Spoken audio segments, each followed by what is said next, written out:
Ahora es el momento de recibir a nuestro invitado. Pone la mañana en camino, Daniel Chaschetti.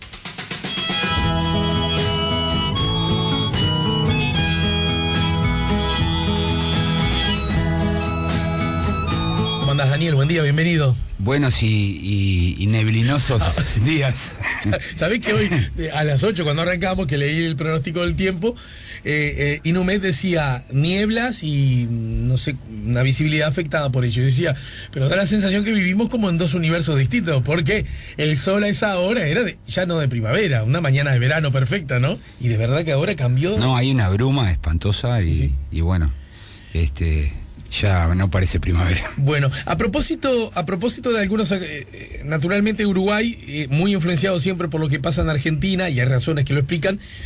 Argentina vivió un proceso electoral, la de mitad de periodo, que renueva parcialmente el Congreso, y que, a grosso modo podríamos decir, se trató de un triunfo del gobierno, ¿no es cierto? Sí. Maravilloso, espectacular, nunca visto antes, pequeño, apenas, eso ya no se puede discutir, pero que fue triunfo del gobierno, fue triunfo del gobierno. Sí, no, pero contundente. Bien.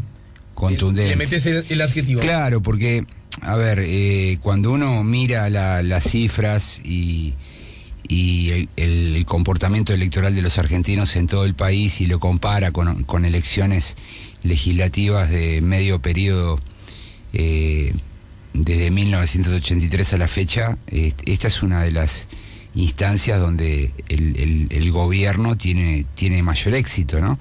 Fíjate que desde 1985 un gobierno no ganaba las elecciones legislativas de medio término en las principales 4 provincias. Solo a Alfonsín le pasó, digamos. Claro, desde Alfonsín no ocurría. Córdoba, Santa Fe, provincia de Buenos Aires y Mendoza. También ganó en Capital, que en la época de Alfonsín no era una unidad federal. Había elecciones, sí, pero no era una... Perdón, no había elecciones para elegir jefe de gobierno. Exacto. Eso quise decir. No era una unidad federal como la entendemos ahora. Entonces podríamos decir perfectamente que Macri ganó en los 5 principales distritos, pero además ganó en muchos otros donde no se esperaba que ganara, y eso muestra que lo que ocurrió en Argentina fue un terremoto, porque Macri, digamos, termina de consolidar su poder político con esta elección. Él había ganado la elección, pero tenía un limitado poder político. Él estaba claramente en minoría en las 2 cámaras. Ahora va a seguir estando en minoría, ¿no? Pero va a estar mucho más fuerte y con mayores posibilidades de negociar respaldos. Viste que no es lo mismo cuando vos tenés el 30% que cuando tenés el 40, 42%. Pero ¿no? además me imagino, vos además especialista en el funcionamiento de los congresos, de los parlamentos, si bien el número puede ser el mismo, también me imagino que una cosa es, bueno, vos sos el gobierno que sos la minoría mayor, pero minoría al fin, y pedís mi voto, ¿no?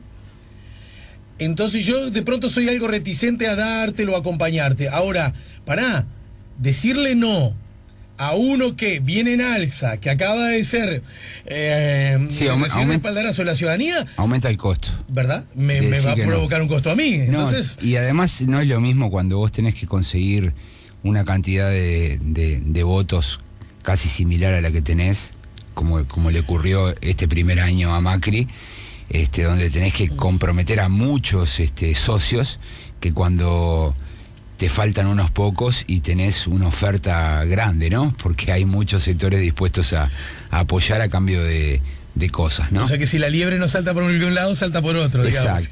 Exacto. Bueno, entonces, la elección fue contundente, y cuando miramos cómo desde Uruguay se interpretó, lo que observamos, sobre todo en las redes, fue una gran euforia de los partidos de oposición, sobre todo de dirigentes del Partido Nacional y del Partido Colorado, también obviamente de los militantes, que se identifican o sienten simpatía, sí, por Cambiemos, por Macri, por el PRO, por la Unión Cívica Radical, ¿no? Que bueno, sabés que históricamente radicales y colorados tienen una historia de proximidad y de compartir visiones del país y bueno, en las redes lo que se notó con mucha claridad fue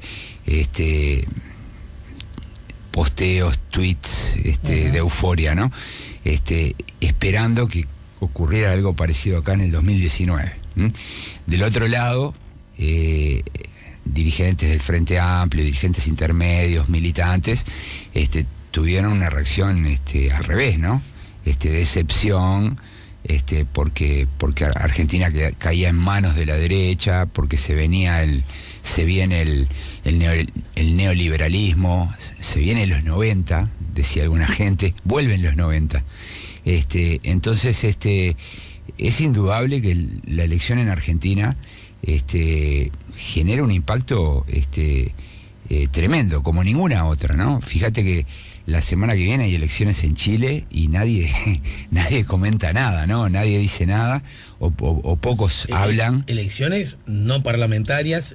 No, presidenciales. O sea, primera vuelta presidencial y elección parlamentaria en forma simultánea. Es decir, no estas de mitad de periodo que renueva parcialmente claro, el Congreso. Y además, ¿no? En Chile vienen ahora con un lío tremendo en las encuestas, porque hay encuestas que dan una ventaja considerable para Piñera. Piñera estaría retornando a la presidencia, pero otras dan una ventaja más corta. Desde luego que ningún candidato tiene chance de ganar en primera vuelta, se va a necesitar una segunda vuelta, pero lo que se está mirando ahora son las simulaciones de segunda vuelta. ¿Qué pasaría si Piñera compite contra el candidato socialista o si compite contra la candidata de la democracia cristiana, entonces o contra la candidata de la izquierda, del nuevo partido de izquierda, para decirlo mejor, sí, que se llama Frente Amplio, aunque se parece muy poco al Frente Amplio uruguayo, y lo que muestran es una gran divergencia, ¿no? Encuestas que dan diferencias de más de 15 puntos y encuestas que dan solo 5 puntos. Y bueno, nada de eso entra en Uruguay, ¿no? En Uruguay está... La cordillera es muy alta. Sí, incluso la política brasileña, que durante todo el año pasado no estuvo en vilo, con la salida de Dilma, con los procesos judiciales contra dirigentes del PT y contra el propio Lula. Fíjate que ahora están ocurriendo muchas cosas en Brasil, y sin embargo tampoco eso permea mucho. Pero sí lo de Argentina, ¿no? Lo de Argentina es como muy, muy importante.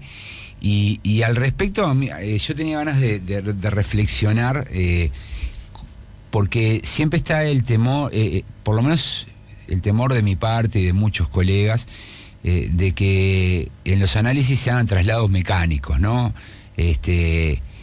La pregunta podría ser, bueno, ¿puede ocurrir en el 2019 lo que ocurrió en Argentina el domingo pasado?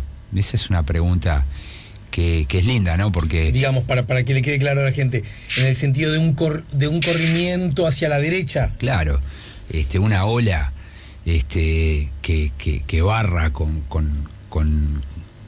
en el caso de Uruguay sería que barra con el Frente Amplio, ¿no? Así como barrió con el kirchnerismo en Argentina. Justamente, entonces, quiero apoyarme en esa baldosa, pero para hacerte una pregunta casi de carácter académico, porque después las cosas como uno las recibe cada uno como quiere o como puede. Y yo no estoy tan seguro de que haya una, por decirlo así, explícita empatía, simpatía, adhesión de la izquierda, del Frente Amplio en general, para lo que han constituido los K, el justicialismo en general. Cada vez menos. Más bien diría que muchas veces al revés, ¿no? Que acá pegarle a Cristina resultó muy fácil siempre. Pero ojo. Porque la derecha por obvias razones y la izquierda porque con los justicialistas no simpatiza, ¿no? Claro, pero ojo, porque hay una parte del Frente Amplio que está muy próxima al kirchnerismo, a la cámpora. Estoy pensando en el MPP, sí, en el Partido Comunista. Son sectores y también algunos pequeños grupos de izquierda que bueno, no tienen tanto peso, que se han sentido identificados, y que han defendido a Cristina hasta hace muy poco, ¿no? inclusive que fíjate que son como amplificadores de las estrategias del kirchnerismo en Uruguay, ¿no? Por ejemplo, en todo el caso Santiago Maldonado, que es una situación horrible, que todavía no sabemos bien qué fue efectivamente lo que ocurrió, que se está investigando. Bueno, cuando vos mirás las redes sociales, lo que tuitea los militantes, los seguidores, los simpatizantes de esos grupos, coincide exactamente con lo que tuitean los militantes, los seguidores del kirchnerismo en Argentina, ¿no? Ajá. Entonces hay una convergencia ideológica. Desde luego, el Frente Amplio como tal ha tomado distancia, ¿no? Y algunos grupos no quieren saber de nada. Yo estoy seguro que Tabaré Vázquez se siente más cómodo con Macri que con cualquiera de los K, ¿no? Porque las discrepancias comienzan de manera fuerte en el conflicto en torno a la instalación de Bodnia en Fraiventos, ¿no? Y bueno, tuvimos años donde Tabaré no se hablaba con Néstor Kirchner. Después tuvimos un destrato absurdo de la presidenta argentina, una reprimenda, ¿te acordás? Cuando la asunción de su segundo mandato. Asumió su segundo mandato. Y bueno, Mujica intentó paliar esa situación, ¿no? Pero bueno, Mujica es otra persona muy próxima a los Kirchner, ¿no? Entonces, el tuerto, la vieja. Claro, no es cierto. no podemos decir que el Frente Amplio no está cerca. Una parte del Frente Amplio está realmente cerca. Bueno, claro. Sos cara perdido. ¿Por qué? No, porque lo dijiste, no es cierto que no podamos decir que no está cerca. Del mismo modo se puede decir, tampoco es cierto decir que se está cerca. Bueno, pero una parte del Frente Amplio está cerca. Sí, y hay abundante evidencia para mostrar eso. Prefiere a Cristina antes que a Macri, por decirlo así. Bueno, sí, hay todo un público que razona en esos términos, ¿no? Prefieren que gobierne Cristina antes que gobierne Macri, porque Cristina sería de izquierda y Macri de derecha. Lo que ocurre es que, para mi gusto, lo que ocurrió en Argentina fue algo muy distinto, que no se puede interpretar con el enfoque izquierda-derecha. Te recuerdo perfectamente, hablabas de la institucionalidad, ¿no? Claro, el tema vendría a ser un poco así, mirá. Un colega de la Universidad de Itela me ponía por tweet, el domingo me decía, he visto a las mentes más brillantes y progresistas cambiar su voto e ir a apoyar a Lilita Carrió. Él estaba decepcionado, ¿no? Tipo de izquierda. Y se preguntaban por qué ocurrieron esos comportamientos, ¿no? Normalmente, sabes que en las democracias más o menos establecidas, vos lo que tenés es que las ideologías y los partidos funcionan y son muy útiles como atajos, ¿no? Esto es una teoría elaborada por un politólogo estadounidense llamado Anthony Downs, en realidad economista que terminó su vida haciendo ciencia política. Anthony Downs, y escribió a mediados de los 50 un libro donde él expone esta idea de que, bueno, de que en las sociedades las ideologías funcionan como atajos, ¿no? Como lentes para interpretar la realidad. O sea, si yo me considero de derecha y no tengo tiempo material para poder estar al tanto de todos los temas que se debaten en la agenda pública, pongamos el ejemplo, el proyecto sobre la ley de riego, que se está discutiendo en el Parlamento. Es un tema complejo, porque hay toda una discusión acerca del conjunto de facilidades y de procedimientos que se establecen para el uso del agua por parte de los productores, y hay quienes sostienen que que eso va a ser, el gobierno sostiene que eso va a ser muy bueno para el agro porque va a resolver las dificultades que imponen muchas veces los problemas climáticos, las sequías pero por el otro lado tenés que, desde la sociedad, desde las ONG se está diciendo no, pero lo que se está haciendo con esa ley es privatizar el agua, que es algo que la ciudadanía zanjó en un plebiscito en el 2004. Entonces, esto es una discusión muy compleja. Y no todos los ciudadanos tienen tiempo para ponerse a seguir esa... no obstante, muchas veces los ciudadanos lo que hacen es tomar un atajo. ¿En qué consiste ese atajo? Dicen, bueno, ok, yo soy de derecha y soy votante, pongamos, de Pedro Bordaberry. Entonces yo lo que hago es... ¿Qué dice Pedro? Preocuparme claro. por gastar tiempo en averiguar qué piensa mi líder, ¿no? Entonces eso es un atajo. Entonces mucha gente en las democracias forma su opinión y establece sus preferencias realizando atajos de ese tipo. Otra gente no pone como referencia al líder ni al partido, sino más bien su ideología, y asocia líderes con posiciones ideológicas, asume que él está en una posición ideológica determinada y se va guiando por lo que dicen los líderes que coincidirían con su posición ideológica. Entonces las etiquetas partidarias, los liderazgos y las ideologías funcionan como mecanismos de atajo para una parte de la población. Hay evidencia empírica que muestra esto, ¿no? O sea, no todo el mundo funciona así, porque obviamente en una sociedad compleja y democrática hay una parte de la ciudadanía que directamente no tiene ni siquiera el interés de formarse una opinión. Claro. Y está por fuera. Y que en todo caso se irá formando una opinión cuando se aproxime una elección y, por ejemplo, esté obligada a votar. Estaba pensando... Porque, por ejemplo, si no estuvieran obligados a votar, permanecerían eternamente por fuera de todo, ¿no? ¿Sabe qué? Eso pasa en muchos sistemas políticos, yo qué sé, Chile, Colombia, Estados Unidos, en los lugares donde no hay un voto obligatorio hay una parte de la ciudadanía que directamente está por fuera. No podemos decir está por afuera del sistema porque en realidad hacen uso de las políticas públicas, de los servicios, están incorporados al sistema, pero digamos están por fuera del sistema político porque no participan. Pero en Uruguay una parte importante de la gente forma de esa manera sus opiniones. Entonces, ¿qué ocurre? Cuando hay una elección, la gente no va a leer el programa ni va a hacer un relevamiento de todo lo que hizo su partido o su líder o su candidato en los 5 años pasados. Simplemente va a decir, bueno, ok, yo estoy de acuerdo con la postura de este partido y lo voy a apoyar. Entonces funciona todo el tiempo como mecanismos para cortar camino. O sea, no voy a gastar mi tiempo en informarme y lo que voy a hacer es desarrollar un atajo informacional, ¿no? Esa es un poco la categoría. Ahora, ¿qué ocurre?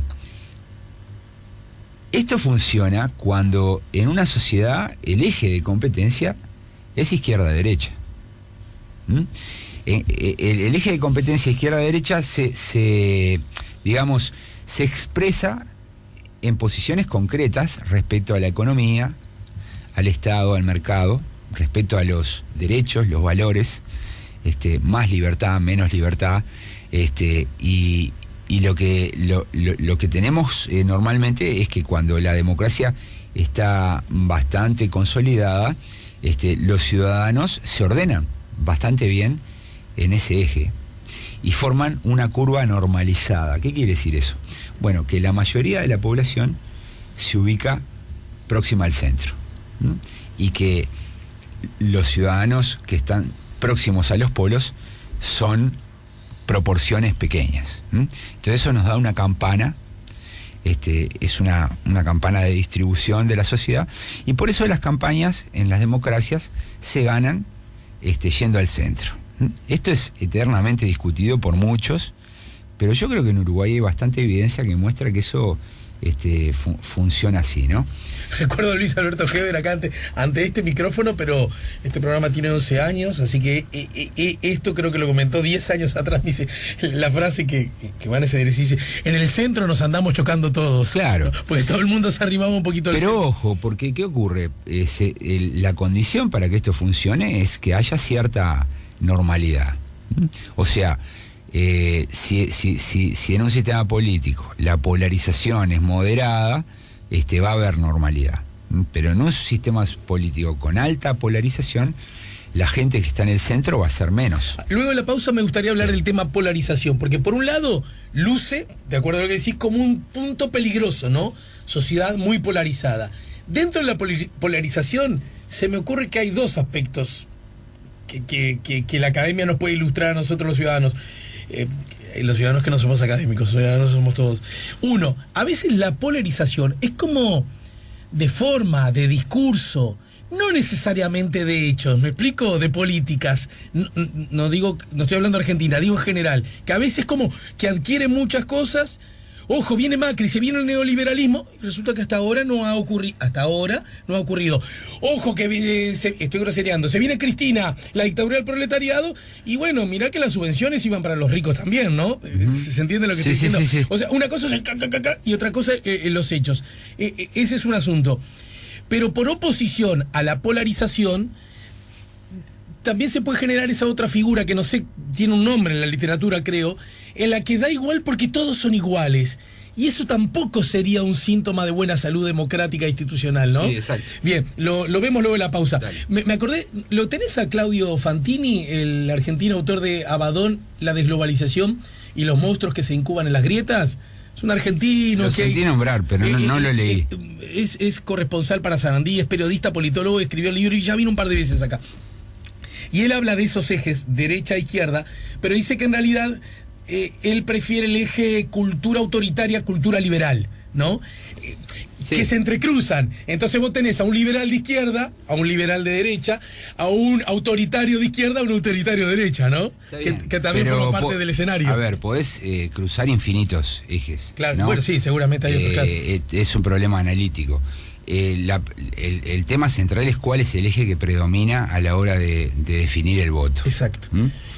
Y te adelanto un poco la hipótesis, ¿no? Lo que pasó en Argentina fue que el eje izquierda-derecha, en cierta forma fue reemplazado por el eje corrupción-honestidad. Ahí está. ¿Tá? Eso lleva... Bueno, no sé si vamos al corte. Vamos al corte ya. Porque tengo dos preguntas y además terminar mi argumento. Tenés trabajo. Dale. Estamos poniendo la mañana en camino. Estamos con Daniel Giachetti. Ya volvemos con La Mañana en Camino.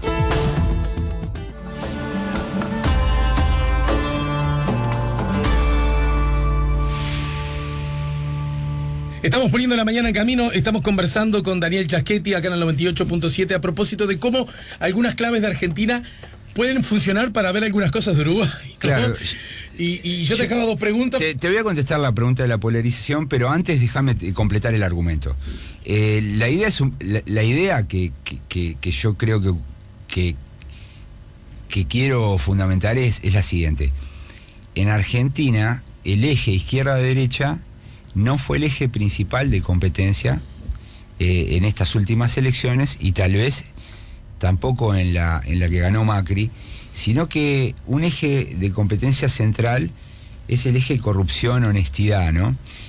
Como que ese eje es el que permite a ciertas personas dejar de definir su voto en base a ideología, programa o etiqueta partidaria y pasar a elegirlo en base a otros atributos, ¿no? O sea, para una persona de izquierda en la ciudad de Buenos Aires, entre un candidato o una candidata de izquierda corrupta y un candidato de derecha honesto, prefiere al honesto antes que al corrupto.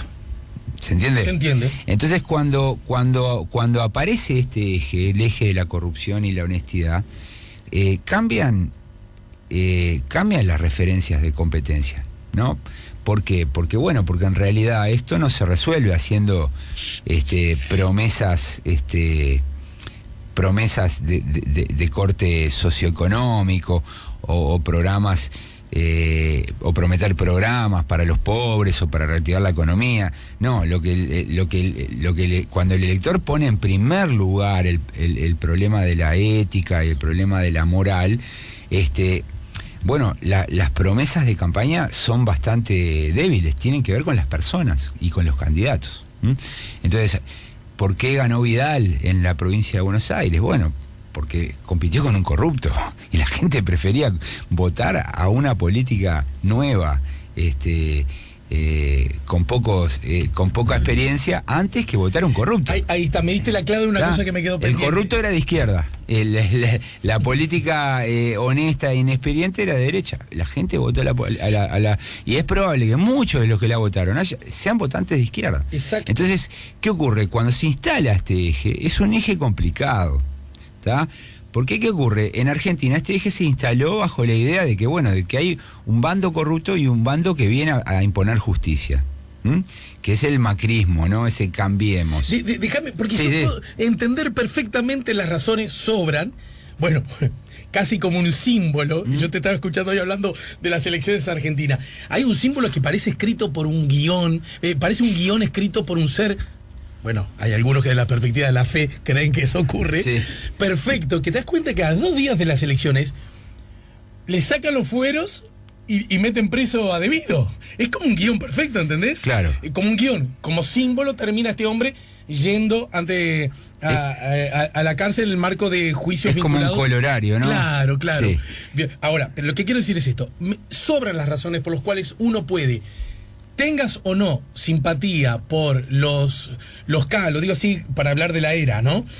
Sobran las razones para suponer, sospechar o asegurar, cada uno tendrá su matiz, de que hubo fuerte componente de corrupción en esa gestión del Estado. ¿Estamos de acuerdo? Sí, claro. Ahora, bien, convengamos que la figura de Mauricio Macri por sí misma y ante sí no luce tampoco como la más prístina en cuanto a la corrupción. ¿No logramos coincidir en algo? Eso es lo que lo vuelve más curioso. No es Mauricio el tipo que uno dice, estate tranquilo, que será de derecha, será medio tronco, será hijo de papá, pero mirá que no es chorro y lo de él es la honestidad pura. ¿Vos decís que eso derrama ante la sociedad argentina? A ver, yo no sé bien si es chorro o no. Yo lo que voy a decir, yo lo que voy a decir es que es probable que los argentinos estén viendo que Macri no tiene el nivel de, por lo menos de implicancias en negociados y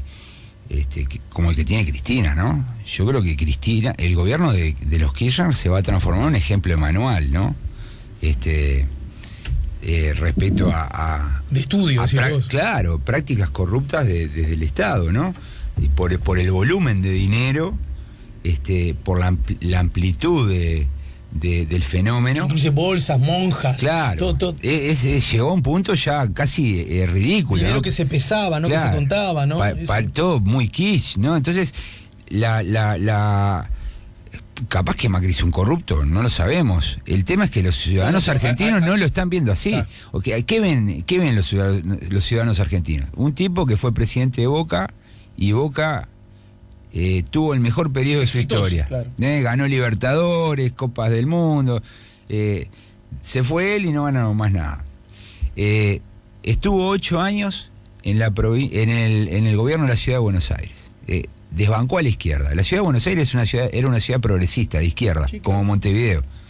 Fue y le ganó a la izquierda. Y la izquierda nunca más volvió a ganar en la ciudad de Buenos Aires. Y gobernó 8 años. Hizo algunas políticas que fueron muy bien evaluadas por la población y su partido sigue ganando en la provincia de Buenos Aires, o en la ciudad de Buenos Aires. O sea, eso es, yo diría, es un político que es muy conocido para los ciudadanos argentinos. No es un outsider, no es una persona que cayó que salió un repollo. Lo fue quizá en algún momento, pero ya hace añares que dejó de serlo. Dejó de serlo. Claro. Es un político con trayectoria.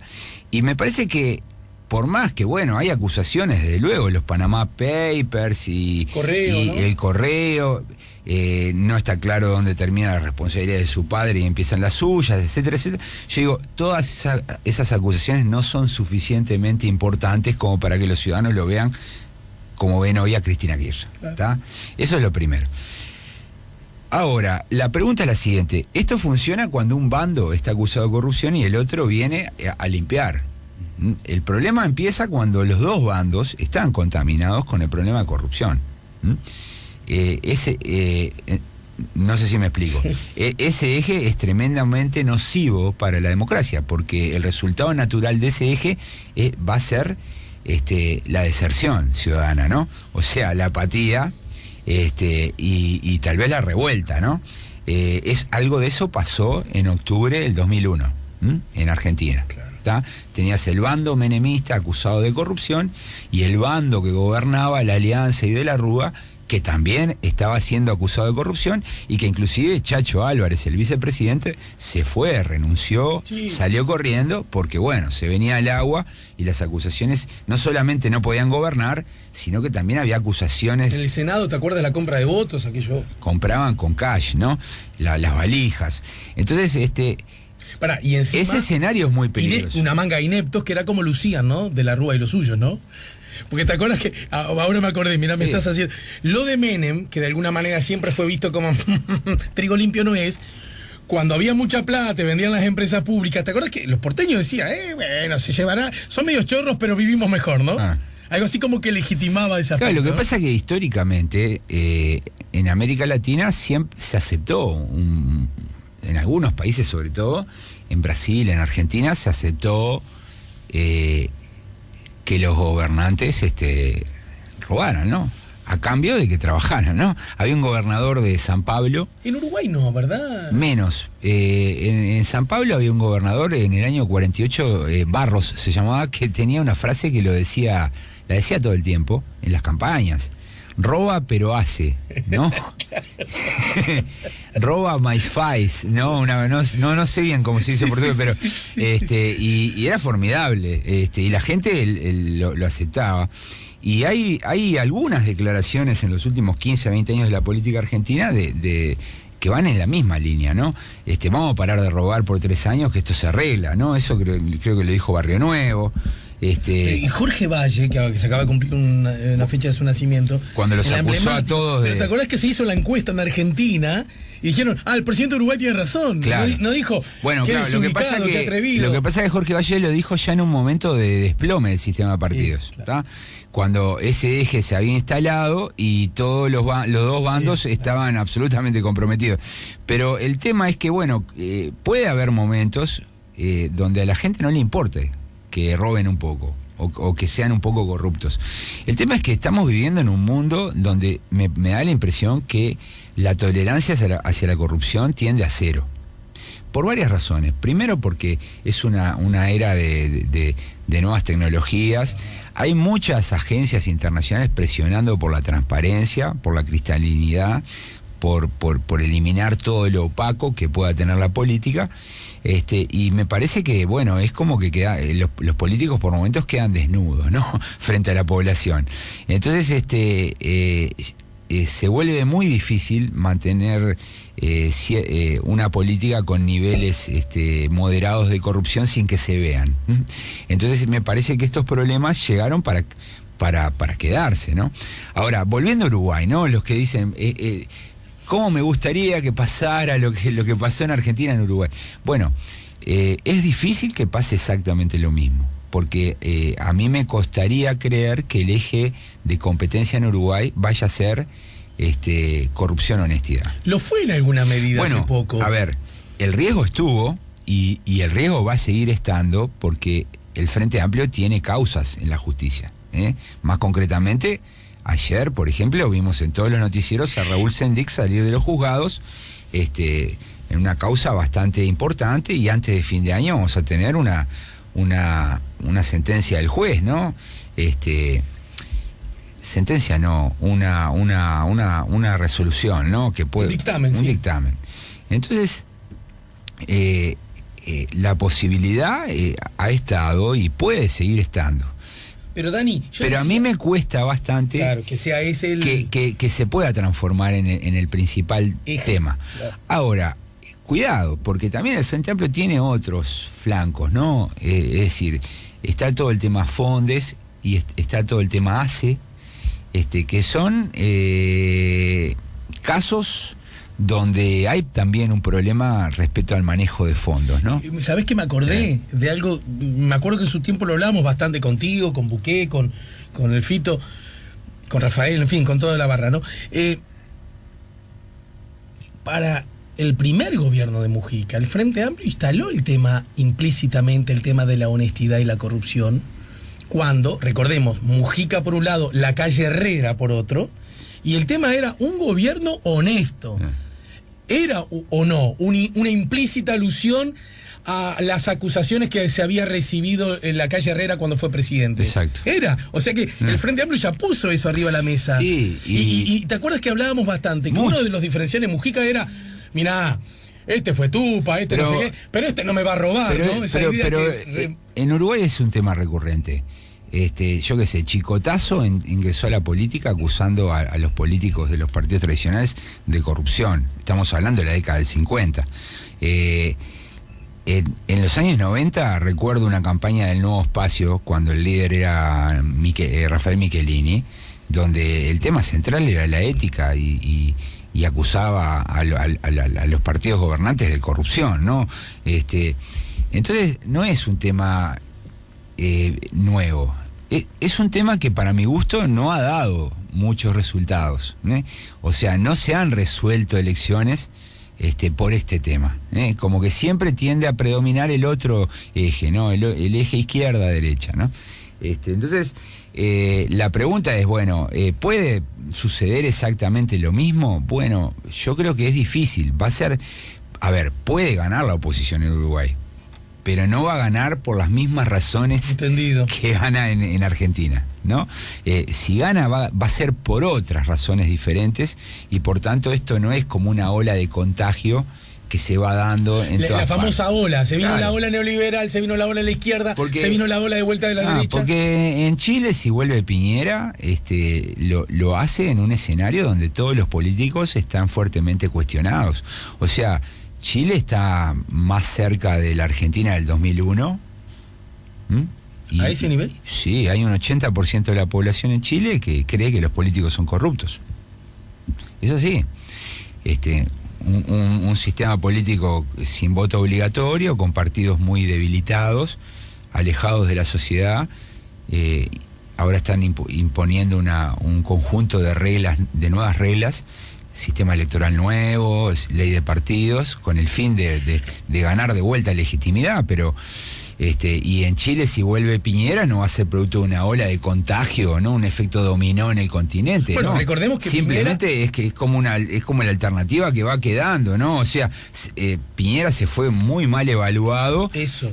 Pero aún así. Hace poquito, hace media hora. Claro, como también la presidenta Bachelet está siendo mal evaluada, bueno, Piñera regresaría, no con muchos apoyos, ¿no? Pero entonces, a propósito de la ola, Piñera, recordame, vos tenés más datos que yo, cuando fue presidente de Chile, era como la mosca en la leche, porque Losca en Argentina, Vázquez acá, Dilma ya en Brasil. Sí, era un continente pintado de rojo, y estaba solamente Chile como con un gobierno de derecha.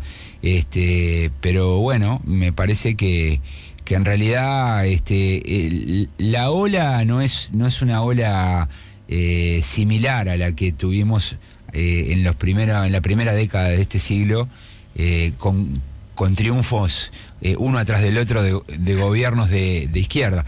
En todo caso, es una ola que se va abriendo paso de manera más traumática, ¿no? Fíjate que en Brasil a la izquierda la reemplazan con un impeachment, no con una elección.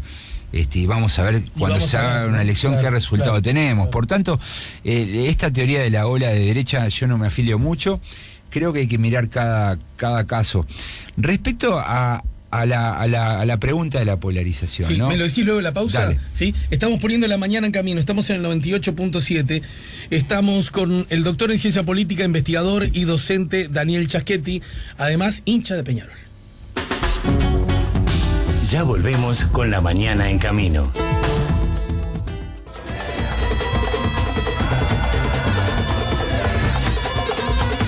Estamos poniendo la mañana en camino. 099-894-987. Buen día, Chaschetti. ¿Podría pensarse que Cambiemos sea una nueva fuerza con características de izquierda? Lo dice Adriana de Malvin. Hola, Ale y equipo, buenos y maravillosos días. Pregunto yo, que no entiendo mucho esto por el fútbol, ¿cómo salieron elegidos como representantes de los jugadores de su gremio en el aval de quienes? Parece que estuvieran jugando a todo es mío por derecho divino y hago lo que se me antoja. Bueno, esto a propósito de la interna de la Mutual, que ya dejó de ser interna porque es de dominio público. ¿No se condena al kirchnerismo y fernandismo cuando la justicia aún no lo ha hecho? Una especie de condena anticipada, que también en política a veces ocurre, ¿no es cierto? Bueno, en fin, algunos asuntos a propósito de temas que estamos abordando con Daniel Chaschetti. Estábamos hablando del tema de la polarización, más allá del comentario de algunos oyentes, ¿verdad? Como aspecto negativo, pero también como aspecto potencialmente, si no hay polarización, que también fuera negativo, ¿no? Y son dos problemas, ¿no? Cuando no hay polarización y cuando hay mucha. Necesitas siempre un poco de polarización. Cuando hay poca polarización, el resultado más común es que el ciudadano ve a los partidos muy, muy próximos y le tiende a parecer que da lo mismo que gobierne quien gobierne, y la competencia comienza a carecer de todo interés. Eso genera apatía y a la larga disconformidad, ¿no? Por eso es poco aconsejable que un sistema político tenga a sus partidos políticos tan próximos. Viste que a veces se celebra mucho, ¿no? Que haya acuerdos, ¿no? Ponernos todos de acuerdo en todos los temas. Bueno, no es muy recomendable. Ni tanto ni tampoco. No, claro, siempre es importante que en un sistema político haya un conjunto de políticas públicas donde haya debate intenso, ¿no? Respecto a cómo hacerlo, ¿no? Está bien que no podemos cambiar todo, ¿no? De un día para el otro, que gane un gobierno y empezar como si arrancáramos de cero, pero... Las vocaciones fundacionales. Pero sí es importante que haya un conjunto de asuntos sobre los cuales haya disputa, ¿viste? Si no, no hay competencia. Y si no hay competencia, la democracia no existe, no tiene sentido.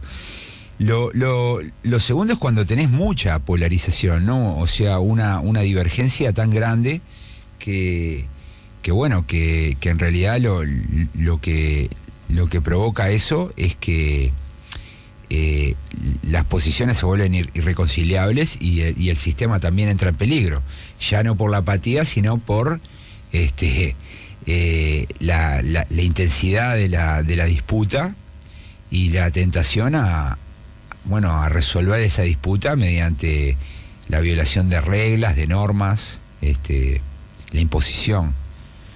Por ejemplo, es probable que Uruguay, yo no he visto mediciones, pero Luis Eduardo González lo maneja, y también ahora Nacho Sosnávar presentó una encuesta de Gallup del año 72 que también muestra algo de esto.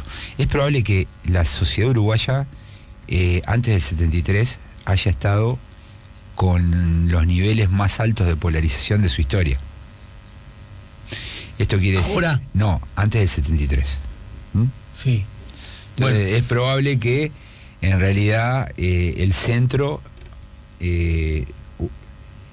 entre el 68 y el 73, los ciudadanos que se consideraban de centro hayan sido la proporción más chica en la historia del país, ¿no? Eso es un ejemplo de polarización extrema. Y eso es lo que genera condiciones para que haya un bloqueo y para que alguno de los actores busque una salida a esa situación de empantanamiento y de incapacidad para encontrar acuerdos, como por ejemplo un golpe de Estado. Entonces, es muy malo no tener polarización y es muy malo tener mucha polarización. Claro. O sea, yo creo que en Uruguay pongamos que hasta el 2010 hemos tenido una polarización adecuada. Pero ya en el 2014 la proximidad entre la campaña de la calle Pou y la campaña del Frente Amplio era muy preocupantemente próxima. Cercana. Sí. Y me temo que... Bueno, en la calle Pot, ¿te acordás que ponían los molinos de viento? Y me temo En su que... spot. Me temo que corremos riesgo que eso continúe así. Y eso puede generar la idea de que, bueno, dado que son tan parecidos, da lo mismo que gane cualquiera. Eso es un riesgo. Y en ese escenario, solo... Por eso es importante que los partidos hagan un esfuerzo por diferenciarse y por decir, bueno... O sea, tirar de la piola, pero no tanto, ¿no? Cuando viene un político como, por ejemplo, Novik, Novik viene y dice, acá no es un problema de ideas, sino es un problema de gestión. Es más, voy a licitar los intendentes, claro, ¿no? Lo anunció ayer. Claro, eso es el punto culminante de ese consenso fuerte respecto al hecho de que estamos todos más o menos de acuerdo, y la diferencia la hace quien gestiona, ¿entendés?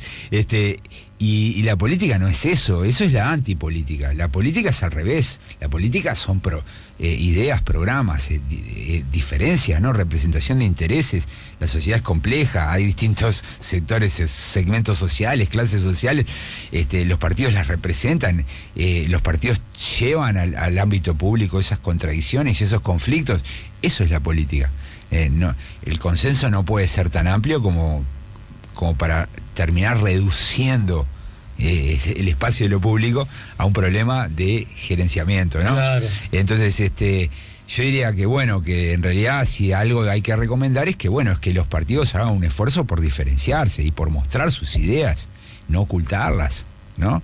Y formular propuestas, ¿no? Por ejemplo, si un partido es de izquierda, lo razonable es que presione para que haya igualdad. Si un partido es de derecha, lo razonable es que presione para que haya libertad. Ayer, ¿no? por ejemplo, cuando la calle Pou apoya a los comerciantes del noreste del país que están enojados por todo el sistema de la inclusión financiera, y reclama libertad, bueno, está bien, eso es una posición muy típicamente de derecha, ¿no? Y está bien porque es un signo ideológico, es un signo saludable del sistema. Cuando el Frente Amplio está preocupado por igualar derechos, ok, está muy bien, son síntomas de salud del sistema. El problema es cuando se parecen, se entreveran y frente a los ciudadanos lucen todos iguales, ¿no? Claro. Acá hay un aspecto que, por ejemplo, que ya se anunció que podría ocurrir en Argentina y que acaba de ocurrir en Brasil, y tiene que ver con la famosa reforma laboral, ¿no? Okay. Flexibilizar sus rigideces que hacen, según los que la reclaman, poco competitivo a la producción. Y acá me parece que perfectamente, en base a las ideas, puede ser un eje de campaña electoral que a mí como ciudadano de la República me fascinaría que ocurriese, ¿se entiende? Claro, sí. Es decir, el gobierno del Frente Amplio, seguramente alineado con los reclamos del PIT-CNT, diciendo no a esta flexibilización, y probablemente, hay que ver si eso ocurre, el reclamo este es un reclamo de las cámaras empresariales que encontrarían eco en sectores de los partidos tradicionales, ¿no? Claro, diciendo, sí. si no hacemos esto, vamos a ser poco competitivos y vamos a no poder dar más trabajo. Exacto. Son lindos temas de debate. Absolutamente. Sí, lo que ocurre es que, bueno, a veces los partidos de izquierda y de derecha gobernando se topan contra la realidad y tienen que tomar decisiones que a veces van en contra de sus posiciones, ¿no? Entonces vos ves que en el mundo terminan partidos de derecha promoviendo protección a los trabajadores y partidos de izquierda liberalizando cosas, pero en realidad, lo importante es que los partidos políticos tengan ideas y que sobre todo que la ciudadanía logre notar esas ideas, ¿no? Para terminar, y ya que hablabas de corrupción, está bien lo que señalaba alguien. Muchas veces la sociedad, los conjuntos, los sistemas políticos, la gente en la parada de los ómnibus, condena o sostiene que tal o cual es un corrupto, un chorro, un ladrón, sin que necesariamente la justicia se haya expedido en esa dirección. ¿Estamos de acuerdo, no? Sí. Mirá, es terrible chorro. Mirá, pasó por la justicia y nada. Sí, pero igual la gente te baja como chorro y anda a cambiar eso. ¿Estamos de acuerdo? Sí. En ese asunto, a propósito del famoso caso Sendik, con todo lo que ello implica, vos lo hablaste mucho acá, recuerdo. Una de las cosas que parece haber impactado al sistema en general, el caso Sendik, es la famosa elevación de la vara en cuanto a la exigencia de la ciudadanía a propósito de los temas de la honestidad, de la austeridad y de, bueno, alejarse en cualquier forma de corrupción. ¿Estamos de acuerdo? Sí. Ese hecho luce como en el haber, en la columna del haber. Bueno, yo prefiero una sociedad que esté, como decíamos recién, muy vigilante a esos temas, que esté muy atenta a esos temas y que no las deje pasar por el solo hecho de que siempre se hicieron. Sí.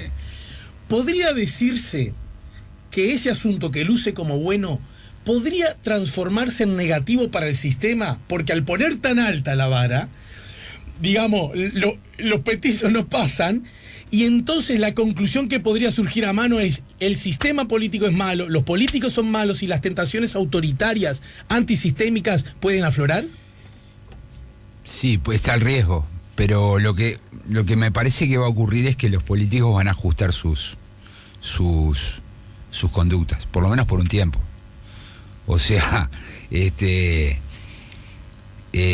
a ver, viste que, yo no sé si lo hablamos acá, pero viste que como que la reacción inmediata al caso Sendik fueron los casos en San José, en Soriano, de los intendentes blancos, ¿no? Uh-huh. Y como que ahí el Frente Amplio tuvo un papel muy importante a nivel de las juntas departamentales, buscando con lupa, ¿no? Entonces es como que el problema de la corrupción se vuelve un tema de competencia, ¿no? Y el Frente Amplio va buscando con la lupa. Entonces los gobernantes del Partido Nacional y del Partido Colorado tienen que hacer bien las cosas. Y viceversa. Entonces me parece que por ahora lo que tenemos es como que el estándar está funcionando y todos están intentando comportarse. La cuestión es el costo de supervisión de eso, ¿no? En la medida en que la ciudadanía esté observando, ellos se van a ajustar, ¿no? El problema es cuando dejemos de observar, claro, ¿no? Te voy a dar un ejemplo. Hoy Búsqueda publica un informe sobre las... Ahí va, sobre eso te iba a preguntar, la asistencia de los líderes, ¿no? Y le va muy mal a Verónica Alonso. Entonces yo estoy pronosticando que el próximo año de Verónica Alonso va a ser de 0 faltas. ¿Tá? Porque si Verónica Alonso quiere hacer política, tiene que desactivar esta mancha, ¿no? Claro. Es una mancha, es decir, faltó más que los otros, ¿no? No sé qué porcentaje es, pero... Sí, Verónica Alonso es la de peor registro, con 85% de concurrencia a los plenarios y solo con el 58% de concurrencia a las comisiones, ¿no? Claro. En un esquema que seguramente a vos no te asombra tanto, es que a los plenarios se falta menos y a las comisiones se falta más. Sí. ¿Estamos de acuerdo? Sí, de todos modos, no es un... No luce tan mal, ¿no? Claro, no es un desempeño espantoso. Lo que pasa es que los otros están muy bien, ¿no? Claro, porque justamente tenemos un Pedro Bordaberry con 100% del plenario y con 95% de las comisiones, ¿no? Claro, sí. Bueno, de Bordaberry siempre se dijo eso, ¿no? Sí. No, y Pablo Mieres, y también pero y la calle Pou y... Mujica, 95% del plenario, 78% de las comisiones. No, pero además es como esto es increíble, ¿no? Porque, ¿sabes qué? Rañaga, poco las comisiones, mira, 98% de los plenarios, pero solo 52% de las comisiones. Esto es increíble, porque, ¿sabes qué? Uruguay tiene uno de los sistemas de licencias y por ende de suplencias más flexibles del mundo. Entonces, si los parlamentarios fueran cuidadosos, deberían estar muy cerca del 100% en las estadísticas, ¿no? Porque un parlamentario puede pedir en cualquier momento licencia y su suplente entra de manera automática. Claro. Es probable que en esas faltas... haya licencias. No hay licencias. Esas faltas son faltas. Fueron faltas porque probablemente no hayan conseguido que su suplente apareciera, ¿no? Entiendo. Porque para que aparezca el suplente hay que tenerlo disponible. Y muchas veces no se tiene disponible. En algunos casos sí, el suplente trabaja en el despacho del mismo diputado, ¿no? Es el principal asesor y además suplente. Entonces está siempre disponible y en cualquier momento puede entrar. Pero es probable que en esos casos donde hay faltas es que no haya encontrado el suplente o que y por eso llama mucho la atención, ¿no? O sea, lo que debería pasar, dado nuestro sistema de suplencias, es que lo esperable, digo, es que los políticos, los parlamentarios tuviesen todos por encima del 90%. tanto en comisiones como en plenario. Eso es lo que deberíamos esperar. Bueno, la asistencia al plenario de los líderes en un recuadro, todas superan el 90%. Por eso. Todas. Por eso, porque si tienen que hacer Mujica, algo... La Calle Pou, Larrañaga, Bordaberry, Morín Valle, Alejandro, si tienen que hacer algo, llaman al suplente. Claro. Es así. No tendrían por qué... Es muy fácil que entre suplente. Entonces, pero entonces para entenderte, me estás diciendo que aunque no vayan, al ir el suplente, no se registra falta. No. Claro. Eso me decís. Claro. Está claro. La falta, si lees el texto, está aclarado aparte. Y cuando vos abrís las estadísticas del Parlamento, bueno, yo creo que este tipo de cosas, lo que el efecto que debería generar es que es una corrección en el futuro. ¿Por qué? Porque se sienten observados. Asistencia de legisladores. Sobre el tema subrayado le da un tamiz, un matiz al título. Asistencia de legisladores al Parlamento. El Frente Amplio es el de mayor presencia. Agrega subrayado, que señala Bordaberry, y Javier García también son 0 falta. Verónica Alonso tiene el peor registro en el Senado. ¿Cómo se comportan La Calle Pou y Larrañaga? Bueno, lo anuncia en esto que hoy publica en Contratapa Búsqueda. Bueno, muchas gracias como siempre. ¿Sabés qué? Me quedé pensando una cosa sobre la que vos insistís, y es que nos encanta a nosotros los uruguayos, y fundamentalmente cuando hablamos de la política, vernos distintos a nuestros vecinos y hermanos Brasil y Argentina. Y vernos distintos en este caso significa vernos mejor, ¿verdad? Sí. Y seguramente hay razones objetivas, históricas, que expliquen esa sensación. ¿Hasta ahí vamos? Sí. Pero yo recuerdo claramente que cuando el impeachment a Dilma, que curiosamente echaron, usando reglas constitucionales, pero echaron a una presidenta, y justo de toda esa barra parece la menos corrupta de todas, ¿no? Exacto. Incluso de su propia barra del PT, quiero decir. Exacto. ¿No? Una locura. Echan justo a la que no había afanado. Bueno, vos me acuerdo que vos dijiste, cuidado con ver el fenómeno brasilero como un fenómeno alejadísimo del Uruguay, porque la matriz está en la transparencia y en cómo se financian los partidos. Sí. Y en ese sentido Uruguay tiene deudas pendientes. Uruguay ha empezado a trabajar en ese sentido, ¿no? Ya sé que falta todavía, la legislación todavía no terminó. ¿Venimos bien o la seguimos corriendo de atrás? El proyecto nuevo va a ser un paso adelante, pero vamos a seguir corriéndola de atrás. Gracias, muchas gracias, Chaquetti. Nos reencontramos más temprano que tarde. Gracias.